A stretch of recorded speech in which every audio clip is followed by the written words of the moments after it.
कहते हैं कि जहन्नुम के 3 दरवाजे हैं, एक सहरा में, दूसरा समंदर में और तीसरा दरवाजा जेरूसलम शहर में, जो कि खुल गया। और इस दरवाजे की रिसर्च हर तरह से की गई, शास्त्रों में पढ़ा गया, पुरानी पेंटिंग्स पे ढूंढा गया और हर जगह से इशारे मिले, मगर किसी ने भी दरवाजे को खुलते और उनमें से ज़ोंबीज को आते नहीं देखा। जेरूसलम शहर में इतनी नफरत है कि जमीन की गहराई में मुर्दे जाग जाते हैं। 1972 में 2 पुजारी इस घटना को साबित करने में कामयाब हो गए और लोगों को दिखाया कि जब 3 सितारे इकट्ठे हो तो यौम किपर की शुरुआत होती है, जो कि एक जजमेंट डे है। और एक औरत जो कि 3 दिन पहले मर चुकी थी और उसे गोलगोथा कब्रिस्तान में दफनाया गया था, और 3 दिन बाद जब उसके घर वाले सोग में थे तो वो वापस आ गई और डेविड के बाप को जख्मी कर दिया। और अंदर चर्च में उस औरत को रखा गया है और तीनों धर्मों के मजहबी लोग वहाँ इकट्ठे हैं और इस औरत से शैतान को निकालने की हर मुमकिन कोशिश कर रहे हैं ताकि उसे बचाया जा सके। मगर उस औरत पर शैतान इस कदर हावी हो चुका है कि कोई भी मंत्र उस पर काम नहीं कर रहा और मजबूरन औरत के अग्रेसिव होने पर उन्हें गोली मारकर उसे खत्म करना पड़ा। ये है सारा पुलमैन। उसके डैड उसके लिए स्मार्ट ग्लासेस लाते हैं जो कि मल्टी फंक्शनल है। इस ग्लासेस पर उसके डैड ने सारा की आईडी भी ऑन कर दी है और वो इसे टच पैड से नेविगेशन करना सिखाते हैं। वो ग्लासेस पहनकर चेक करती है और म्यूजिक ऑन करती है। फिर वो मेन्यू ओपन करके die zombie die game open करती है और ज़ोंबीज को लाइव खत्म करना शुरू करती है। उसे गेम्स खेलना पसंद है।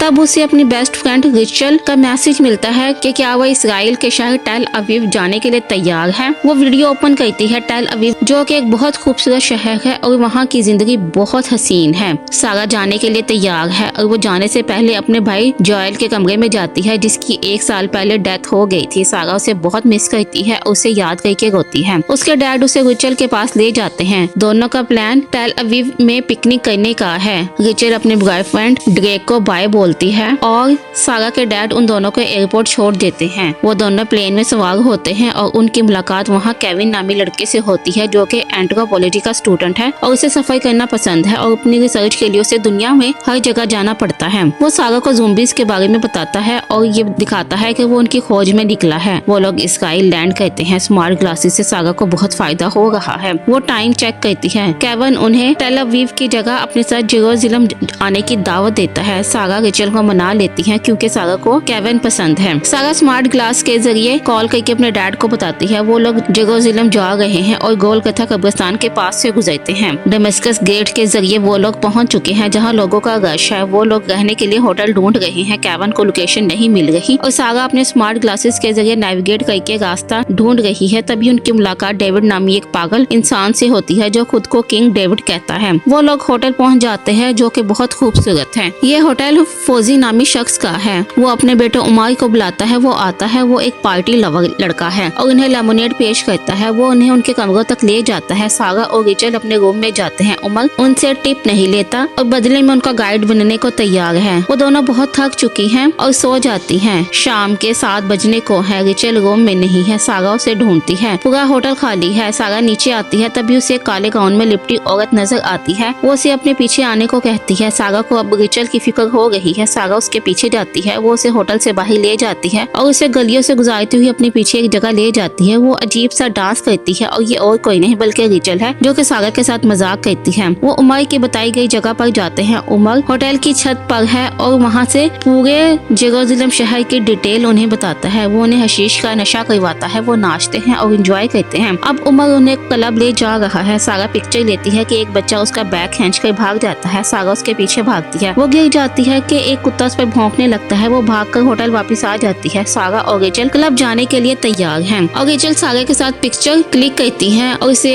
इंस्टाग्राम पर अपलोड करती हैं। वो दोनों तैयार होकर नीचे आते हैं तो सब लोग न्यूज देख रहे हैं कि पुराने शहर में मर्डर हुआ है। वो लोग डर न जाए इसलिए उमर उन्हें एक फेक मर्डर की तसल्ली देता है और उन्हें क्लब ले जाने के लिए बाहर ले जाता है। रास्ते में डेविड उन्हें यौम कीपर के आने से पहले इस शहर से जाने का कहता है वरना वो सब फंस कर मर जाएंगे, लेकिन वो उसको पागल समझकर उसकी बातों को टाल देते हैं। क्लब में पार्टी माहौल है। वो सब एंजॉय कर रहे हैं। उमर का इंटरेस्ट रिचल में है और इसलिए रिचल ड्रैक को इग्नोर कर रही है और उसे रिप्लाई नहीं कर रही। उसकी मुलाकात वहाँ टॉमर और यहूदा नामी सोल्जर से होती है। केविन सारा के ग्लासेस खुद ट्राई करता है। सारा उसे अंदर ले जाती है। वो उसकी फेसबुक पिक्चर्स देख रहा है। वो उसे अंदर रूम में ले आती है। रोमांस स्टार्ट करते हैं मगर जैसे ही सारा केविन की पैंट्स ओपन करती है केविन के सामने जोएल की पिक आ जाती है। वो उसे सारा का बॉयफ्रेंड समझकर बैड कमेंट्स पास करता है। सागा को गुस्सा आता है, वो वापस होटल जाने के लिए निकल पड़ती है। वो अकेली है और सिग्नल ना होने की वजह से नेविगेशन नहीं मिल रही। वो अपने डैड की कॉल भी नहीं उठाती, वो खो चुकी है। उसे अजीब सी आवाजें आ रही हैं कि केविन से ढूंढ लेता है। वो उसे सॉरी बोलता है और सागा उसे जॉयल के बारे में बताती है कि वो उसका भाई है और मर चुका है। वो दोनों होटल वापस आते हैं। सागा केविन को अपने रूम में बुलाती है और वो दोनों एक दूसरे में खो जाते हैं। सागा के डैड मैसेजेस कर रहे हैं कि वो उसके लिए परेशान है, मगर उसे एहसास नहीं। और अपने डैड के मैसेजेस को इग्नोर करते हुए सागा केविन के साथ अपनी ही दुनिया में मगन है। तभी आधी रात को केविन खिड़की के पास खड़ा है। सागा उसके पास आती है। केविन उसे एक वीडियो सेंड करता है और उस कर्स्ड औरत के बारे में बताता है। वो वीडियो देखती है कि कैसे वो औरत कर्स्ड थी और कैसे उसको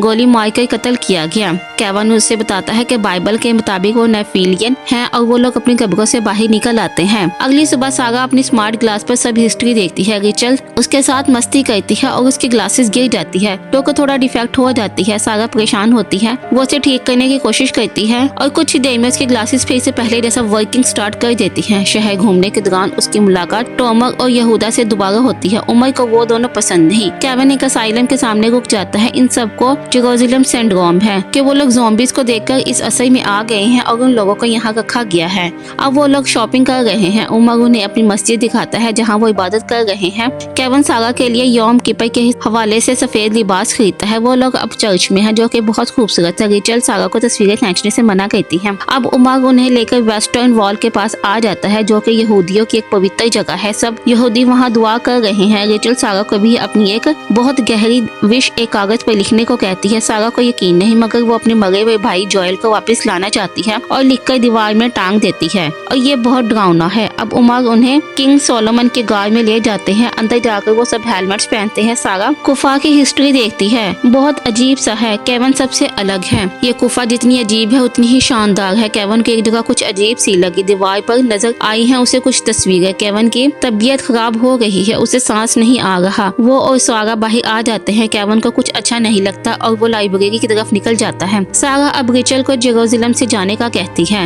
वो मजीद वहाँ नहीं रुकना चाहती, उसे अच्छा महसूस नहीं हो रहा, मगर रिचल अब वहाँ उमर की वजह से रहना चाहती है और वो दूसरे यौम कीपर तक का टाइम लेती है। उसके बाद वो दोनों जाने का फैसला करती हैं कि तभी वहाँ केविन जल्दी में आता है और उन्हें उसी वक्त वहाँ से निकलने का कहता है। केविन का रवैया बहुत अजीब है, वो बहुत घबराया हुआ है। उमर एम्बुलेंस बुलाता है। केविन बहुत परेशान है। फौजी और उमर उसे ले जाते हैं। सागा उसके लिए परेशान है। रिचल आराम करने चली जाती है। रात 8:30 बजे सागा अकेली छत पर है कि 3 सितारे एक लाइन में आ जाते हैं और अचानक फौजी जहाज शहर पर बमबारी शुरू कर देते हैं। वो घबरा कर नीचे भागती है और रिचल को वहाँ से निकलने का कहती है। वो दोनों नीचे जाते हैं। हर तरफ सायरन बज रहे हैं और टीवी पर दिखाया जा रहा है कि आतंकवादी अटैक हुआ है। तब सागा स्मार्ट ग्लासेस पर देखती है और उसी वक्त उसे उसकी डैड की कॉल आती है और डैड से बात के दौरान सिग्नल चले जाते हैं और कॉल ड्रॉप हो जाती है। वहाँ टॉमर और यहूदा आते हैं। फौजी सबको अपने अपने कमरों में जाने का कहता है कि तभी ऐलान होता है कि सब लोगों को अभी शहर खाली करना होगा। शहर के सब मरकजी दरवाजे बंद हो रहे हैं। टॉमर और यहूदा सबको वहाँ से निकलने का कहते हैं। हवाई फायरिंग हो रही है। वो सब निकलते हैं और टॉमर और यहूदा की पीछे पीछे शहर के दरवाजे लाइन गेट तक जा रहे हैं। असाइलम के सामने से गुजरते हुए सागा केविन के लिए रुक जाती है। वो केविन को साथ ले जाना चाहती है, कोई नहीं मानता, लेकिन वो अंदर दाखिल हो जाती है तो टॉमर और यहूदा भी उसके साथ अंदर आ जाते हैं। पहली मंजिल पर उन्हें केविन नहीं मिलता और एक पागल जिस पर किसी ज़ॉम्बी ने हमला किया होता है वो उन पर हमला करता है। टॉमर उसे मार देता है। केविन कहीं नहीं मिलता और वो दूसरी मंजिल पर आते हैं, वहाँ भी केविन नहीं और तमाम पागल अजीब हरकतें कर रहे हैं। टॉमर और यहूदा अब आगे नहीं जाना चाहते। वो दोनों सागा को अकेला छोड़कर वापस चले जाते हैं और एक कमरे में सागा को केविन मिल जाता है। वो लॉक्ड है। वो मेन कमरे में चाबी ढूंढने आती है। बाहर अजीब आवाजें आ रही हैं, बाहर ज़ॉम्बीज हैं। उसे चाबियां मिल जाती है लेकिन ज़ॉम्बीज के आने की वजह से वो छुप जाती है। टेबल के नीचे पहले से ही पागल डेविड भी छुपा हुआ है। डेविड अजीबोगरीब बातें कर रहा है जिससे सागा को पता चल जाता है कि डेविड उसी कर्स्ड औरत का बेटा है और वो उसे बताता है कि जहन्नुम का दरवाजा खुल चुका है और नेफिलियंस बाहर आ चुके हैं। कि अचानक एक ज़ॉम्बी सागा पर हमला करता है। सागा उससे बचकर भागती है और दरवाजा बंद कर देती है और केविन के लॉक्ड कमरे को खोलकर केविन को आजाद करवाती है। वो सब वहाँ से निकलते हैं। नेविगेशन ऑन करके सागा वहाँ से लायंस गेट पहुँचने का सबसे छोटा रास्ता ढूंढती है। डेविड भी उनके साथ है। नेफिलियंस बहुत बड़े बड़े दानव है। वो सब साइकिलों पर निकलते हैं। वो सब लायंस गेट पे पहुँच चुके हैं। सारे लोग वहाँ इकट्ठे हैं लेकिन सोल्जर्स दरवाजा नहीं खोल गए हैं। उन्हें वहाँ रेचल, उमर और फौजी भी मिल जाते हैं। गेट्स बंद हो चुके हैं कि सोल्जर्स फायरिंग करके प्रीस्ट को मार देते हैं। हर तरफ फायरिंग हो रही है। वो लोग वहाँ से बचकर भागते हैं और दूसरे मेन गेट जियोन की तरफ जाने की की कोशिश करते हैं क्योंकि वहाँ पर फौजियों का रश कम है। वो लोग भाग रहे हैं कि अपने सामने एक लाश गिरती हुई देखते हैं और देखते हैं कि सामने छत पर एक उड़ता हुआ ज़ॉम्बी है। वो डर कर चर्च में बंद हो जाते हैं, कहीं से उन्हें कोई मदद नहीं मिल रही। अब यहूदा उन्हें यौम किपर के बारे में बताता है कि वो जजमेंट डे है और सबको उनके माल के हिसाब से सजा और जजा मिलेगी। सारा और रेचल बात करते हैं कि वहाँ केवन आ जाता है। रेचल खिड़की के पास खड़ी है, तभी फौजी बताता है कि कुफा से बाहर जाने का रास्ता मौजूद है। वो बचपन में वहाँ से बाहर जाया करता था और वो लोग रिस्क उठाने का फैसला करते हैं और वहाँ जाने के लिए बाहर निकलने की कोशिश करते हैं। बाहर नेफिलियन घूम रहा है कि खिड़की में से अचानक एक ज़ॉम्बी रेचल पर हमला करता है। वो सब भाग कर बाहर निकलते हैं। फौजी की तबीयत ठीक नहीं, वो कुछ देर के लिए रुकते हैं। रेचल भी ठीक नहीं। रेचल की गर्दन पर ज़ॉम्बी के हमले का निशान है। केवन रेचल के बारे में सबको बताता है कि रेचल को यहीं पर छोड़ना होगा, मगर सारा उसे रोक देती है और इसे अपनी मोहब्बत का वास्ता देकर रेचल के बारे में बताने को मना करती है। अब फिर से सब आगे बढ़ते हैं कि भागते हुए रेचल को खून की उल्टियाँ होती है। वो ठीक नहीं है। यहूदा सब कुछ समझ जाता है और वो रेचल को उल्टा करके उसकी गर्दन पर स्क्रैचेस देखता है। टॉमर रेचल को मारने लगता है तो उमर टॉमर के सर पर बंदूक रखकर रेचल को बचा लेता है कि अचानक उनके सामने एक ज़ॉम्बी आ जाता है। वो गोलियों से नहीं मरता और वो एकदम से उड़कर टॉमर पर हमला करता है और यहूदा उसे गोलियों से भून देता है। गुफा में दाखिल होकर वो सब हेलमेट्स पहनकर आगे बढ़ते हैं। रेचल ठीक नहीं। सारा वहाँ पर वॉरियर स्टैचू की तलवार ले लेती है। फौजी सबको लेकर आगे बढ़ रहा है। रेचल की आंखों का रंग बदल गया है और सारा उसकी वजह से बहुत परेशान है। फौजी को अपने बचपन में छोड़े गए निशानात मिल रही हैं, जिसका मतलब है कि वो अपने सही रास्ते पर हैं। उन्हें वहाँ ज़ॉम्बीज़ की आवाजें आ रही हैं। एकदम रेचल हंसी खो जाती है और सारा पर हमला करती है। यहूदा रेचल पर गोलियां बरसाता है और रेचल पलटकर यहूदा को मार देती है। गुफा में हर तरफ ज़ॉम्बीज़ आ जाते हैं और हमला कर रहे हैं। सब अलग अलग हो चुके हैं। केवन सारा को ढूंढता है। सारा को होश आता है। रेचल भी अब एक ज़ॉम्बी बन चुकी है,